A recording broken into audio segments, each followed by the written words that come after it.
Hi there, I'm Lindy Goodall with Lindy G Embroidery, and I'd like to personally invite you to join me with embroiderydesigns.com for a free class on how to make better freestanding lace. I love freestanding lace. I like digitizing it and I like stitching it, and I'm going to share with you all the tips I know.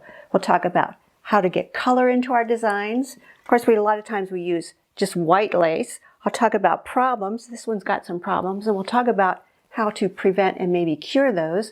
We'll talk about stabilizers. This is one of my favorites.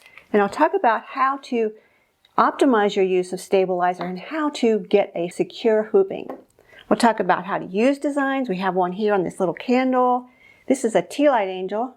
I wouldn't put her over a live candle, probably one of those battery operated ones. How to finish our lace and how to use lace creatively. So here's a little bow that we're going to feature, and I've clipped it on so I can clip it onto my package, but it can also become a hair bow afterwards.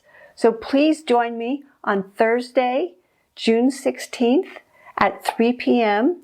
That's Central Time. So you'll need to make sure what time that is in your time zone. See you then.